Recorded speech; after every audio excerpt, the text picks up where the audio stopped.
I just got back from my OB appointment. My doctor just gave me an epidural release form. She wanted me to see it before my birth, so I can be informed. That's great. Why don't you read it to me? Okay. Go ahead. I understand that the pain from labor causes my brain to release beta endorphins. These are natural painkillers which can be likened to natural morphine or heroin. These opioids are so powerful that they can cause women to have an out-of-this-world or high feelings in between contractions, and they also have been known to cause euphoria during and after birth. Wow, that's great. When I receive an epidural, I understand that my baby will feel the pain of labor more intensely, because my body will stop producing and circulating these pain-killing hormones mentioned above. I choose that my own pain be removed, and that my baby feels the pain of labor more intensely. Oh. Are you sure they should be telling you this? I am aware that use of these drugs will depress my baby's breathing, and they will most likely lead to the need for resuscitation and breathing assistance for my baby at birth. I have heard that epidurals are harmless. This doesn't sound harmless.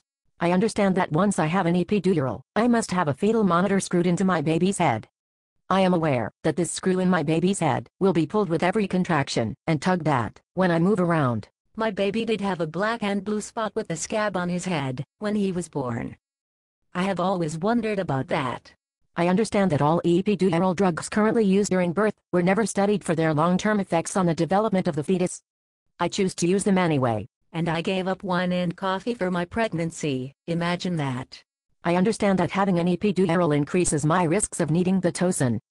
Pitocin is a synthetic form of oxytocin, which is a hormone that causes uterine contractions among other things. The side effects can be increased uterine contractions, multiple unrelenting contractions, and contractions powerful enough to tear my uterus. At least you won't feel it. I understand that there are studies linking Pitocin use with autistic disorders. I never heard of that. I will have to Google that and see if it is true. I understand that the use of Pitocin has been related with decreased maternal-infant bonding. Pitocin use causes the brain to stop producing its own oxytocin in both the mother and baby. Isn't oxytocin is the hormone of love and attachment? I don't believe in attachment. Let me keep reading, there is more. I understand that after receiving the epidural, my baby may experience an increased heart rate and fetal distress. I wonder what a distressed baby looks like. Does that mean the baby is crying? Can they cry in the uterus? Quiet, I am reading. I understand that, because my baby has an immature liver, the use of epidural drugs will most likely cause effects such as increased incidence of jaundice, behavioral problems, drowsiness at birth, poor sucking reflex, and poor muscle strength and muscle tone in the first hours of life. I guess that is why you want doctors nearby in the first place. I understand that the use of epidural anesthesia leads to more cesarean sections. I wonder if that is true. I will have to do a Google search for those studies. I understand that leaking spinal fluid may cause a headache.